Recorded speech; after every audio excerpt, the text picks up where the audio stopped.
Cerita ini adalah sebuah cerita nyata dari salah seorang temanku. Sebut saya namanya Lili. Lili adalah empunya rumah mendiang kakek neneknya di daerah Sleman, Yogyakarta. Rumah itu awalnya ditinggali oleh Lili dan keluarganya cukup lama dan cukup terawat. Rumah megah yang beraksen kuno peninggalan zaman Belanda. Namun karena sesuatu mengharuskan Lili dan keluarganya pindah ke daerah ibu kota Jakarta, sehingga rumah itu pun tidak pernah ditempati oleh orang manapun. Di kontrakan pun tidak ada satupun yang mau mengontrak di sana. Kabarnya rumah Jogja itu angker. Tapi Lili tidak pernah merasakan adanya gejala-gejala ataupun hal-hal negatif di dalam rumah itu. Dia tidak merasakan adanya penampakan-penampakan karena mungkin Lili berpikir kalau dia tidak memiliki gift yang disebut sebagai anak indigo. Dan dia merasa aman-aman saja setelah bertahun-tahun tinggal di rumah itu. Hingga suatu ketika akhirnya Lili harus meninggalkan rumah Jogja, peninggalan almarhum nenek dan kakeknya. Perasaan sedih, kesal, bercampur aduk menjadi satu. Karena memang rumah itu banyak kenangannya. Tapi mau gimana? Lili dan keluarganya harus berpindah ke Jakarta. Hingga rumah itu pun dibiarkan tanpa perawatan. Awalnya orang tua Lili bersikeras untuk menjual rumah itu. Tapi saat ada orang yang survei ke tempat itu, selalu saja gagal. Entah orang itu tiba-tiba kecelakaan di jalan, atau orang itu tiba-tiba tidak jadi dan tidak bisa dihubungi kembali, atau harganya yang tidak cocok, sedangkan rumah itu sudah dijual sedemikian murah. Lili sangat sedih karena rumah itu dianggap sebagai rumah hantu oleh orang sekitar situ. Sedangkan rumah itu bukan rumah hantu menurut Lili. Rumah yang memang peninggalan warisan kakek neneknya. Dan rumah itu pun memang beraksen kuno. Tapi karena sudah tidak terawat, maka hal angker yang dimaksud orang itu semakin menjadi. Hingga suatu ketika Lili pun akhirnya kembali ke Jogja, ke daerah Sleman itu. Niat dia di awal adalah dia ingin sekali mengunjungi rumah yang sudah sangat reot. Yang katanya orang-orang di situ, rumah itu seperti rumah yang benar-benar angker, benar-benar horor karena tidak terawat satupun.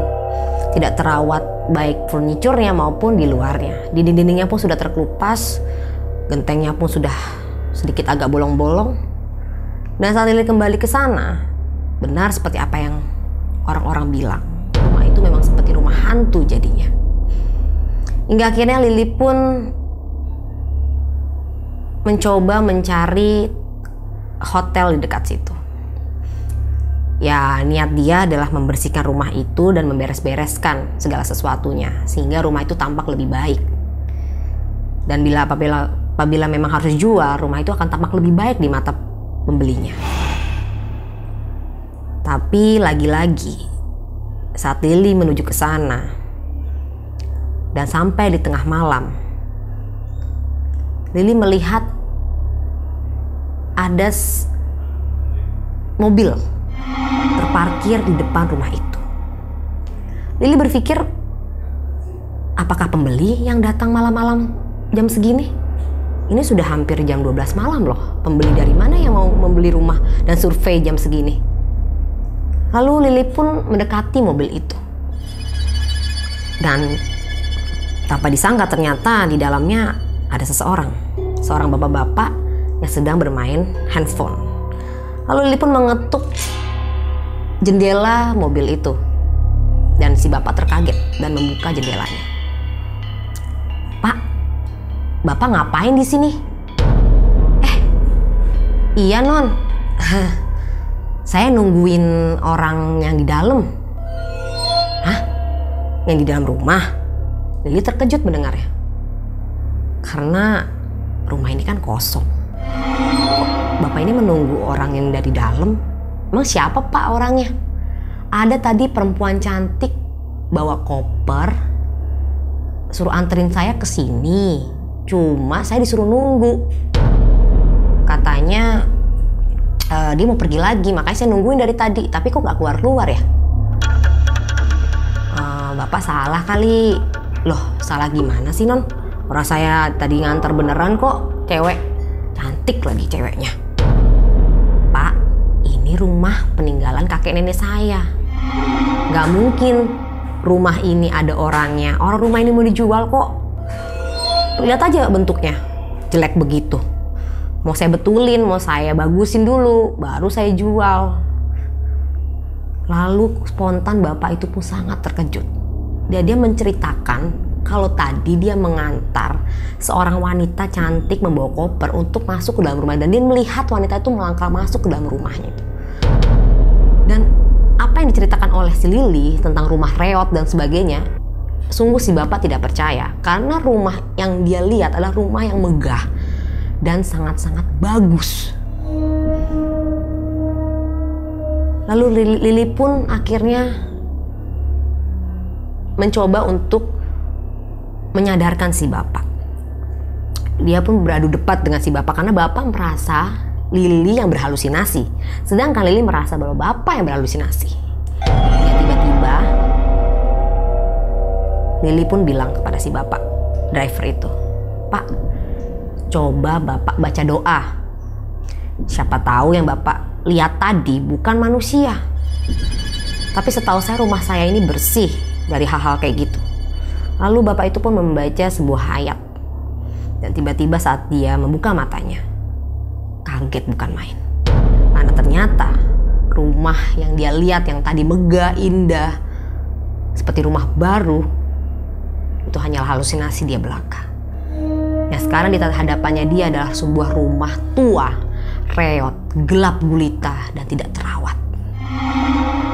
Lalu bapak itu pun ketakutan setengah mati. Dan dia akhirnya pamit dari situ. Lili pun bingung dengan keadaan itu. Bagaimana mungkin rumah yang bagi dia banyak kenangan dan indah tiba-tiba menjadi sebuah rumah yang ada penunggunya. Bahkan dia pun belum melihat bentuk penunggunya.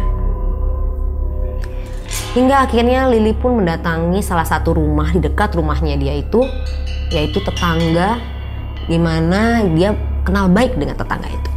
Lalu dia pun dengan terpaksa mengetuk pintu saat sudah menunjukkan jam 1 dini hari. Sebenarnya tidak sopan bertamu malam-malam ke rumah orang, tapi mau gimana lagi? Lili pun harus mencari penginapan jam segitu pun sepertinya sangat susah. Apalagi dia sudah cukup lama tinggal di Jakarta dan tidak mengenal medan di daerah sana. Lalu si tetangga pun membukakan pintu dan kaget melihat Lili ada di depan rumahnya. Lalu tetangga yang baik hati itu pun yang sangat mengenal Lili dari kecil segera meminta untuk Lili memasuki rumahnya. Dan dia pun bilang kepada Lili kalau sebenarnya rumah yang dulu dia tempati itu sudah menjadi rumah yang penuh dengan rumor. Lalu Lili pun menceritakan kisah yang baru saja dialami. Lalu si tetangga itu bilang, "Duh, Mbak Lili, itu mah udah sering terjadi." "Terjadi gimana sih? Saya tuh bingung loh Bu. Masa iya rumah saya yang itu jadi rumah kakek nenek saya itu juga jadi rumah hantu?" "Loh, tapi benar adanya. Banyak banget loh. Entah ojek, taksi online, bahkan opang-opang juga mendatangi rumah itu dengan alasan mereka katanya mengantar perempuan cantik membawa koper. Padahal nggak ada siapa-siapa. Itu dia Bu, makanya saya bingung. Saya jadi penasaran deh. Apa iya benar-benar apa yang dibilang sama orang dan kejadian tadi Bapak itu benar? Ya udah, malam ini kamu nginep aja di sini. Kamu tidur di rumah Ibu. Besok baru kita ke rumah situ. Kita periksa-periksa ya, sayang juga Ibu ngelihatnya juga sedih. Itu rumah kan tadinya bagus, jadi tidak terawat. Akhirnya malam pun berganti pagi. Dan Lili pun bergegas ke dalam rumah itu bersama si Ibu. Pada saat Lili membuka pintu dari rumah itu, bunyi berdecit dari pintu itu pun terdengar sangat nyaring.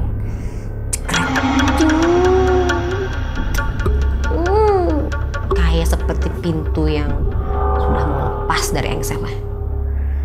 Dan dia pun melihat banyak sekali sarang laba-laba, debu di mana-mana. Bahkan bau apek pun tercium, seperti bau lumut, lembab. Dan seperti rumah itu pun sudah siap rubuh.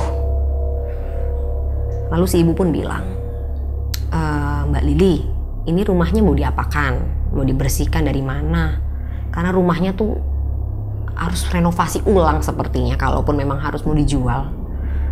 Akhirnya Lili pun mulai memutari rumah tersebut. Dia menaiki tangga yang kebetulan rumah itu memang sangat besar. Dan begitu banyak kamar dan tingkatnya pun 2 lantai. Sampai di lantai 2, Lili pun memasuki kamar sang kakek dan nenek. Saat dia membuka pintunya, dia sangat kaget, bukan main. Karena dia melihat ada koper di sana. Lalu Lili pun mendekati koper tersebut. Saat dia mendekati koper tersebut, dia pun berusaha untuk membuka koper itu. Dan dia bertanya-tanya, dari mana asal koper ini? Dan dia pun teringat dengan cerita kisah si driver yang tadi malam. Kalau dia mengantar seorang wanita cantik ke dalam rumah itu dengan membawa koper. Dengan hati-hati dia pun membuka koper itu. Isinya kosong. Tidak ada apa-apa. Saat tiba-tiba dia membuka koper itu dan melihat isinya kosong, tiba-tiba pintu di belakang yang tadi terbuka lebar, tiba-tiba menutup dengan kencang. Brak! Spontan membuat Lili kaget setengah mati. Lalu dia pun berusaha membuka pintu yang tadi tertutup itu. Tapi terkunci. Lalu tiba-tiba spontan dia pun melihat kiri dan kanan, mencari celah bagaimana cara membuka pintu itu. Dan dia pun teriak-teriak memanggil nama si ibu yang tadi mengantar dia. Tapi sayangnya suara ibu pun tidak terdengar. Bagaimana mungkin dia sekarang seorang diri dalam rumah tua itu?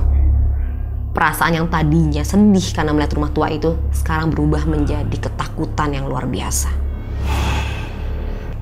Tiba-tiba saat dia melihat ke arah tempat tidur, lagi-lagi pikiran Lili terhenti sesaat. Dia melihat ada seorang perempuan duduk menghadap jendela membelakangi dia. Dengan terbata-bata Lili pun mulai mencoba berkomunikasi dengan wanita itu. Dia menyapa wanita itu. Dia bilang, Mbak ngapain di sini? Kebetulan ini rumah kakek nenek saya. Apakah Mbak sudah mau tinggal di sini? Apakah Mbak pembeli rumah ini? Tapi sayangnya sosok itu tidak mau membalikkan wajahnya untuk berbicara dengan Lili. Dia hanya terdiam, tidak bergerak sedikit pun, menghadap jendela kamar. Lalu Lili pun berusaha memberanikan diri mendekati sosok wanita itu.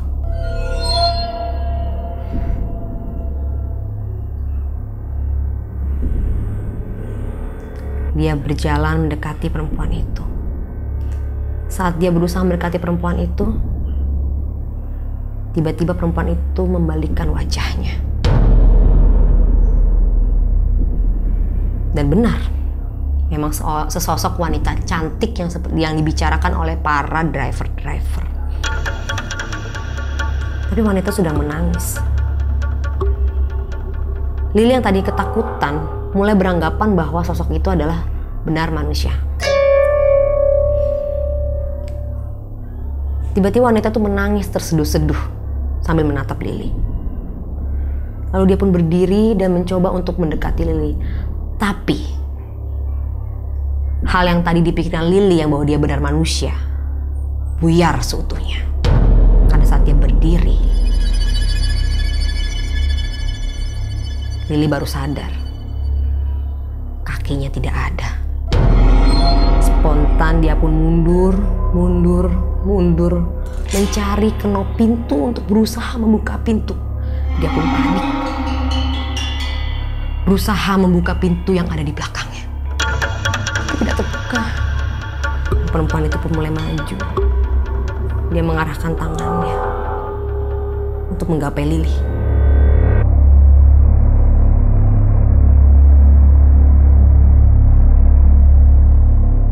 Lily pun berteriak sekeras-kerasnya.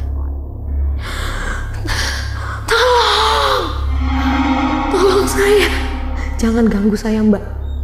Saya akan keluar dari rumah ini. Terserah Mbak mau tinggal di sini apa tidak. Tiba-tiba perempuan itu terhenti. Dia menatap tajam ke arah Lily dengan matanya. Matanya tidak ada. Tolong. Dia bilang kepada Lily, izinkan saya tinggal di sini. Saya tidak punya tempat tinggal. Saya tidak akan mengganggu kamu. Saya tidak akan mengganggu keluarga yang baru. Saya hanya mau tinggal di sini. Lalu tiba-tiba pintu di belakang terbuka. Dan Lily pontang-panting berlari menuruni tangga dan tiba-tiba dia melihat si ibu tetangga yang tadi ada di teras, sibuk dengan handphonenya. Dan setelah melihat Lily, dia pun lari memeluk Lily. Dia bilang, kamu kemana sih, Mbak? Saya cari-cari kamu. Lily tetap tidak bisa menjawab dengan perasaan yang penuh dengan ketakutan, panik, keringat bercucuran. Dan si ibu pun bertanya kepada Lily, kenapa wajahnya pucat pasi? Apa yang terjadi di dalam? Karena dia mencari di setiap kamar, Lily tidak ditemukan. Lalu Lily pun menunjuk sebuah kamar di atas. Aku tadi ke situ, Bu.